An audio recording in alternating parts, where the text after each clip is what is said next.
Hello, welcome to Dissident Canada. I know yesterday I promised a video about Tulsi and the others in the Trump administration twisting arms to attempt to get some stuff done, and why I don't think that'll actually happen to what the degree that MAGA wants slash needs it to happen. But that's not happening. Sorry.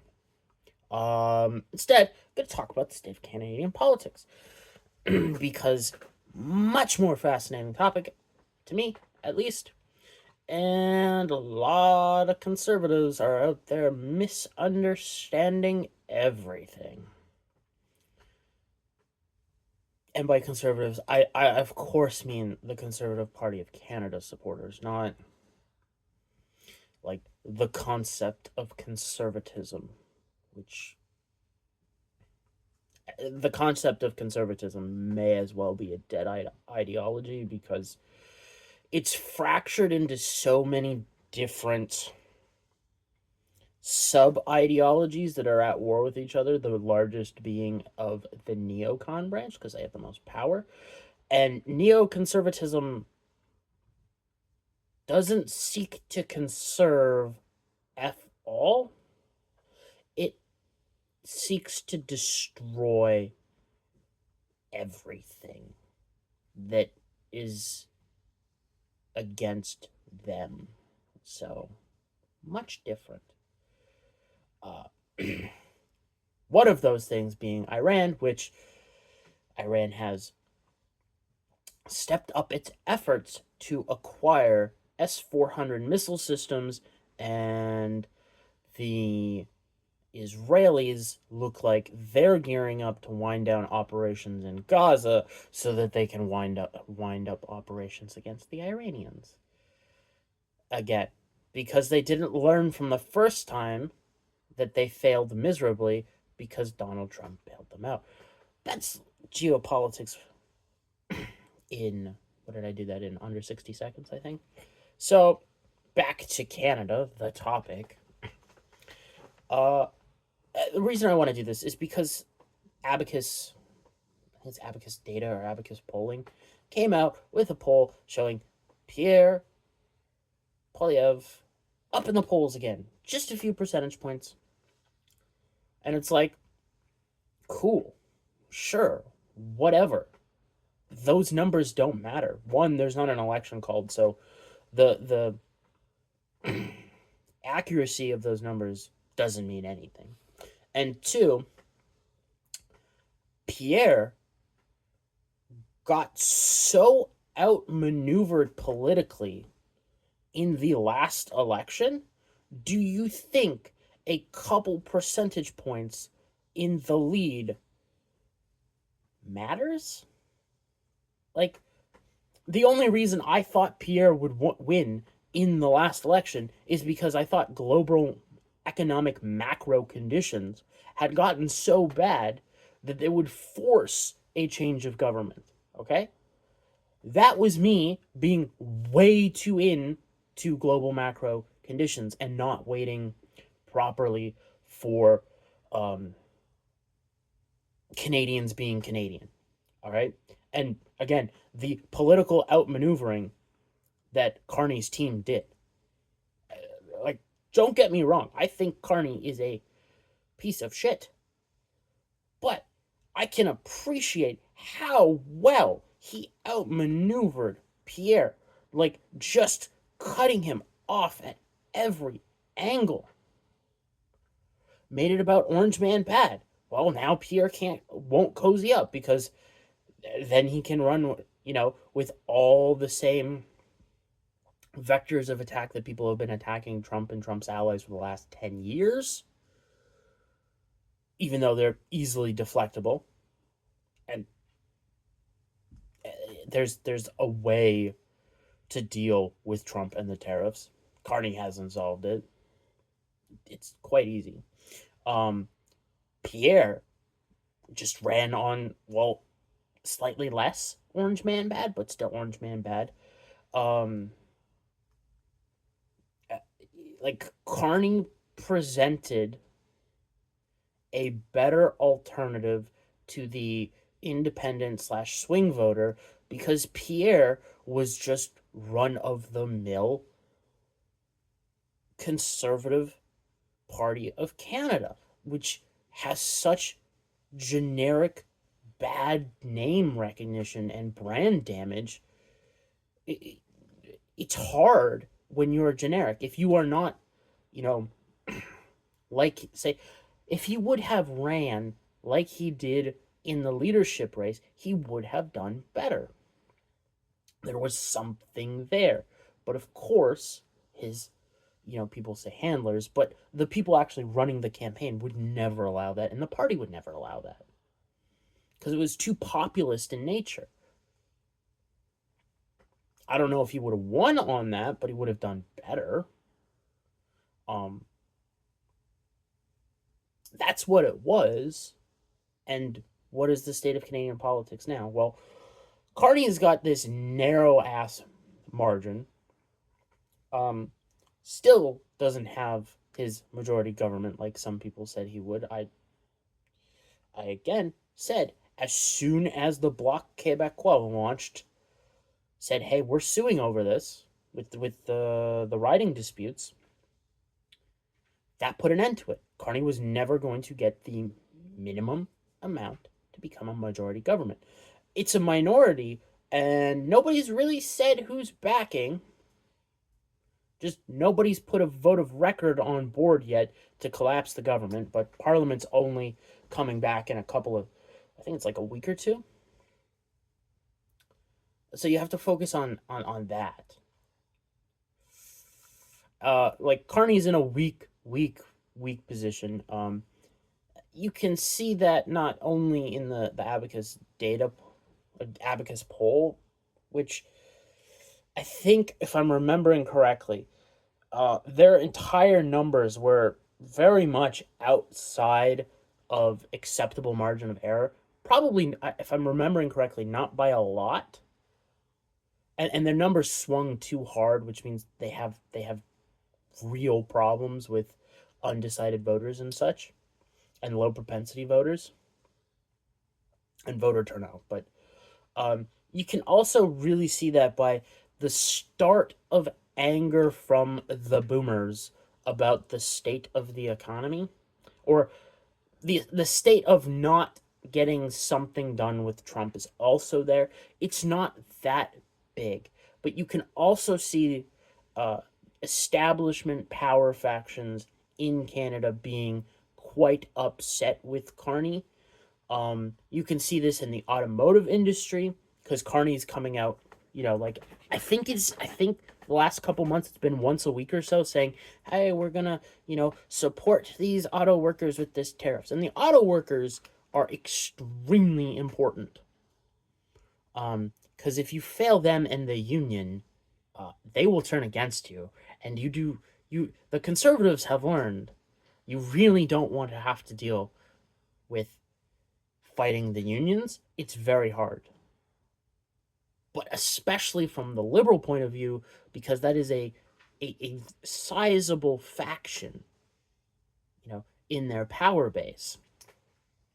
So Carney's kind of floundering. He's not doing that well politically, obviously. He does energize parts of his base sometimes, but not that well because he's a terrible speaker. He's not very charismatic. Again, that doesn't matter too much. The tariffs are starting to really bite. The small capitulations that are actually taking place really starting to hurt. From the perspective of a liberal voter, like the removal of the tariffs was like the saddest thing done. But I just want to say it because I haven't talked about it. Like tariffing stuff that by treaty is not supposed to be tariffed is absolutely insane. No wonder Donald Trump is pissed at Canada. I mean, there's a lot of reasons to be pissed at Canada, but like You negotiate a deal, and then the Canadians are like, yeah. And you're not really tariffing the stuff under, what is it, the CUSMA deal? Like, the Americans are, again, sticking to the law for the most part. Just unbelievable. But I focused on the Liberals. Like, look at the NDP. Their party is basically collapsed. They've got serious donor issues they're going through. They are not getting the funds they are accustomed to. Um, their base of support basically fled to the Liberals. And no, I don't think that's a sacrificial lamb, because I haven't seen anything. I should probably do a little bit more investigation, but I haven't seen any NDP insiders of inside the party jumping ship to the Liberals. I haven't heard of it. I haven't read anything. Like, that would be surprising news, but if there was a deal, you'd probably keep that on the download, so I have to actually look into that a little bit. The Bloc has been relatively silent since stopping Carney from his majority. They're still doing their thing. They're the Bloc. Only care about Quebec. How that's a federal party, I understand how you get there. I don't understand how there's not. Well, okay, you've got a federal party that's really only about a province. That's just, again, Canada is such a weird fucking place politically. Um, Elizabeth May of the Green Party is saying that she's probably going to disappear in the night before the next election. So, whenever she disappears, you can see an election on the horizon at some point, because insiders are insiders. Now, if I get to the Conservatives, sure, they've got some support, but like, Pierre's on the same messaging that he lost on. Like, what was it, the day or two before the by-election that he won, he was back on his old rhetoric of paychecks, not credit card debt. Like, I don't remember if you remember him making his own ads in the House of Commons and then blasting them all over social media. And when I say blasting, and ads, I highly suspect he was getting around election laws, possibly legally. I don't know enough about election law, but like, someone might want to look into that. But then again, that's not that major. There is a whole bunch of other election stuff that you would probably want to look into first. Um, but like, the Conservatives have offered nothing new. They're not going to seek the 30% of Canadians who didn't end up voting. They're not trying to court, independents, or swing voters, or even those in the Liberal camp they can take. Like, there is no handout whatsoever. And there's people out there saying, "Oh, it's kabuki theater. They're not actually trying to win. They're just the controlled opposition." And to a certain extent, it's kind of true. Like, yes, Canada has a uniparty. The problem is these people don't understand power factions. Again, I bring this up all the freaking time. There is not one single uniparty. Okay? Yes, they all have similar end goals and similar stuff they're on board with, 2030, all UN drip, all that other crap out there. Problem being is there are power factions. Everybody wants to be ahead of the uniparty. They don't want to be, the side character. They want to be the main character.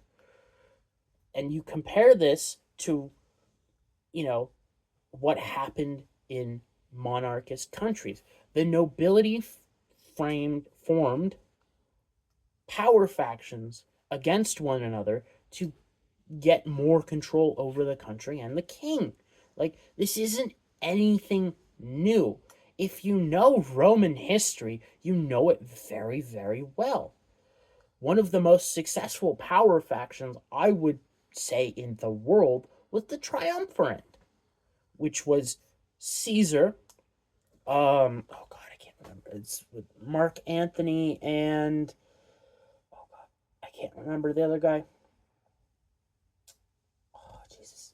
Anyways, um, you had three sub factions in the Triumvirate. You had Caesar's political faction. Then you had the wealthiest man in Rome, which is basically a pseudo mercantile power faction of its own. And then you had the man with the most legions at his disposal. So you had the army.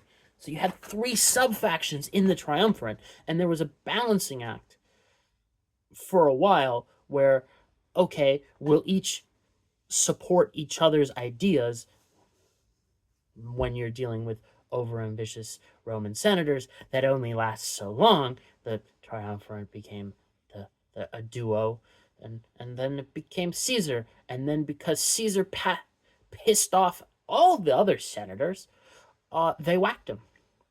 And then there was no umphant. There was just dead Caesar. But then you get Octavian, and Octavian does some cool shit, who then becomes Augustus and does some cool shit. But again, power factions. You have to see this as power factions, and you can see this in the Conservative Party of Canada real well of sub factions. Who stepped into the power vacuum when Pierre lost his own seat because he didn't think he needed to defend it? Scheer stepped back up. He was trying to get back into power. It hasn't really worked so far. I don't think it will work because, like, it's Andrew Scheer. I don't know how he got in power in the first place. Like, he's not a dork. He's not a nerd. He's a fucking dweeb. He's the person in high school that the nerds and dorks stuffed into the locker. That's who Andrew Scheer is. So, how he came to power, he had some backers, and they're not going to stick with them. The Conservatives will probably swap out Pierre before the next election. Like, they'll do what they did with O'Toole. They'll run, another party thing, and there's decent rumblings, all right, that they bring in one of Mulrooney's kids to run. I'm not so sure anymore that they try it with so much with Ben. There was a while there where they were pushing Ben. Like, he has his own podcast or some shit. And they were really cranking out the propaganda on that. That's died down. Now, that may just be, hey, we're going to keep a lid on Ben until we need him. Or they've moved on to his sister, I think it is. Whatever. But if we look at what's likely to come in this parliamentary session, at least for the first few months, I don't think anything's really, like, if you think Pierre's going to call, or the Conservative Party in general, each and every vote that needs to be done is going to be a vote on record, which will make it a no confidence vote, I don't think it happens. I do not think it happens. I don't think they are comfortable enough in their political position to do it, especially with Pierre at the lead. His team is politically inept. They could not think that they would have to not deal with Trudeau. When it was quite obvious that Trudeau was going to be swapped out, and like swapped out as hard as possible for someone else. It ended up being Carney, like I thought. You're going to put the most globalist in Canada to deal with Trump, uh, because the drama teacher that has eighth grade at best acting ability was never going to be a choice to run against Trump, and you were running into favorability, likability problems. Pierre could have won that election against Trudeau. So obviously they were going to sub out. I think there's a decent chance if there is an election sometime soon, they sub out Carney too, for some other globalist, and it's just Carney's got favorability issues, and it's mostly due to his charisma. I said it wouldn't matter in the past election, which it didn't, but in the next election, it's going to matter because the state of the Canadian economy is in such a point where everybody starts to lean, hey, yeah, maybe these conservatives are detestable in every way imaginable, but like, holy shit, we need a little bit of conservatism. Like, those cycles do happen at a macro scale, and it looks like Canada's going through one of them, all that slowly. But like Pierre's gonna have a hard time no matter what. Like, he, again, generic conservative. You've got the same problem in the United States with generic Republican, net negative. And it's not by like a little, it's by a lot. If I'm remembering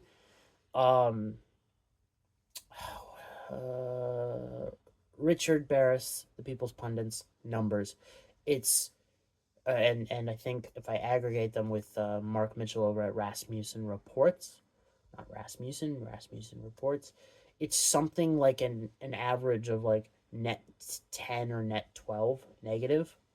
So way underwater.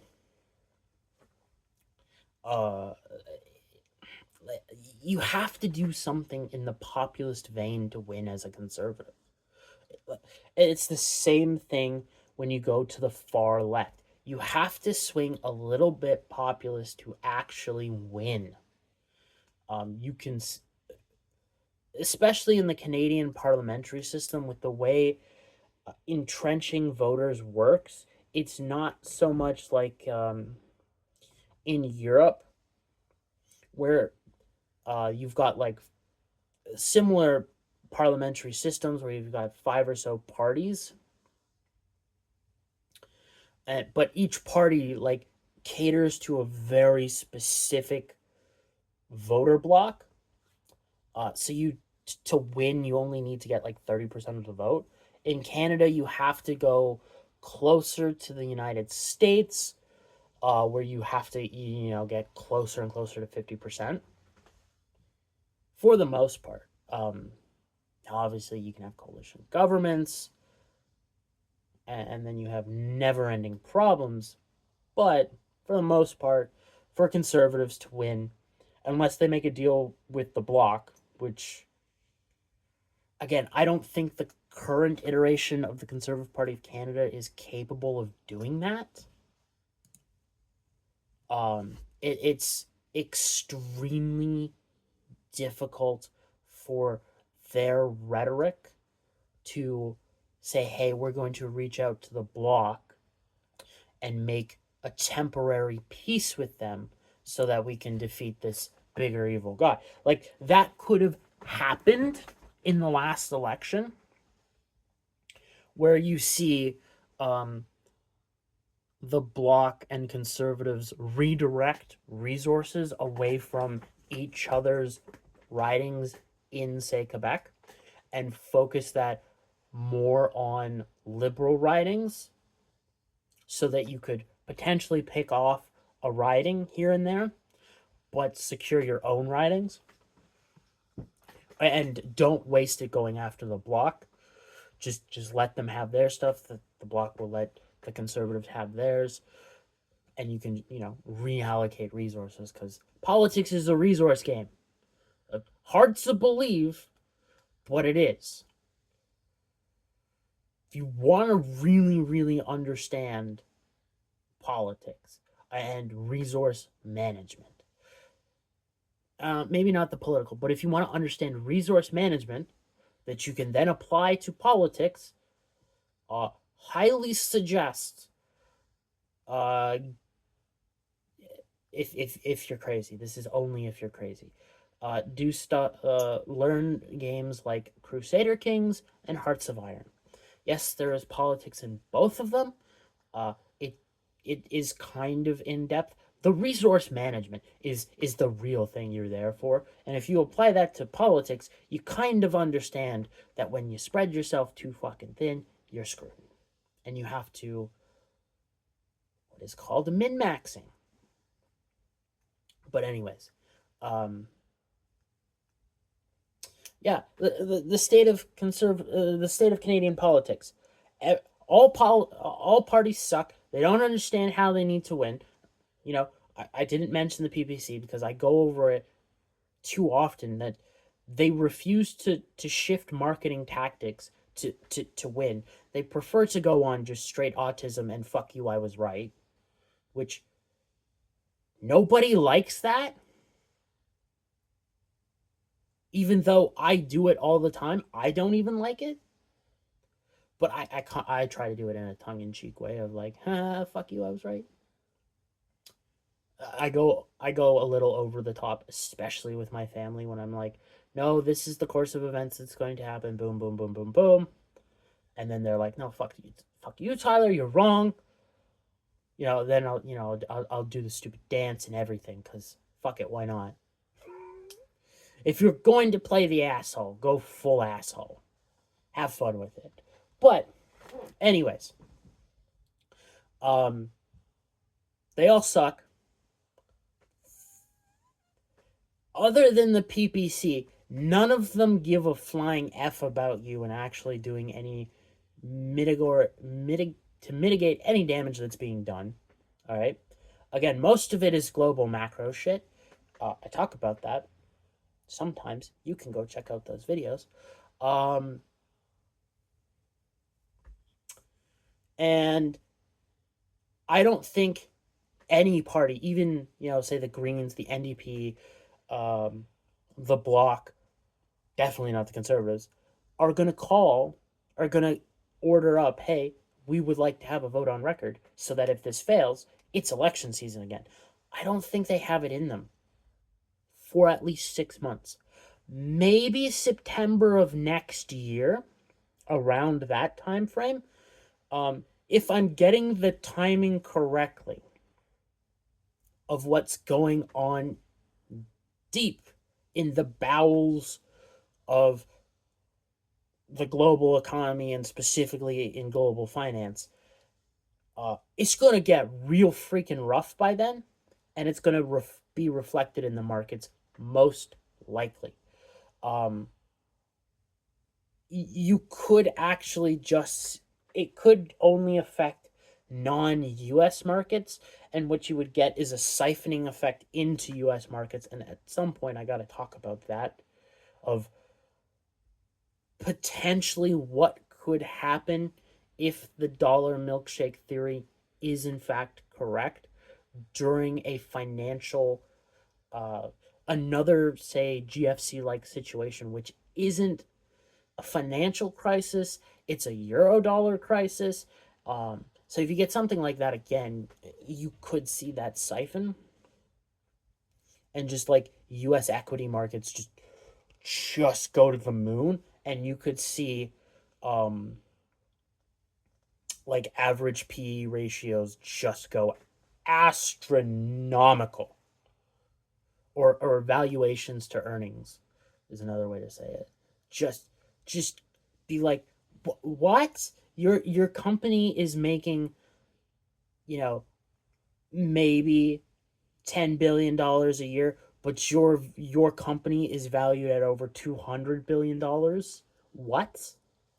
Or like 500 billion or a trillion? Like it could be that astronomical. I don't think so, because once the markets get spooked, like if you get global contagion, so you get like say London, German, Hong Kong, Japanese banks to just freak out. The likelihood that the contagion doesn't spread to American banks, and specifically also hedge funds, and they don't just start dumping because they want cash and they want out, is highly unlikely. But who knows? Who knows? It's all up in the air. There's no definitives. There's you know probabilities of shit happening, and when you're dealing with euro dollar markets, it's hard to predict, because one, it's all shadow banking, and two, it's ever changing. I don't know. Anyways, that's the video for today. Have a good day. See you tomorrow with, I don't know, more stuff. Maybe I will talk about some economic stuff, because it's not looking great. Maybe I will talk about why everybody blaming Carney pisses me off for the economy. Sure, he was the economic advisor from like 2022 onwards and is now the Prime Minister of Canada, and he bears some responsibility. But when it is globally synchronized and people are doing different shit than Carney is, such as the United States, you kind of have to wake up and smell the roses and be like, oh, global macro. There's more leverage outside of one country that leverages a country that the country can't control. Banks run the system. Plain and simple, real easy to understand, especially when you stop looking at central banks as like the market mover, because they're kind of not. And by kind of, I mean totally not. Although there are moves based on what the propaganda is out of the Fed, but and other central banks, but it doesn't affect banks and their positioning. It affects hedge funds, and hedge funds are heavily leveraged. That's why you get like when they say, "Oh, hey, we're gonna cut rates," hedge funds will dive in, and then when rates really start, when they actually start cutting, specifically the Fed, and they start sustained cutting, markets then dive, because hedge funds are like, oh shit, they're cutting because there's a reason here. Fuck. We're out.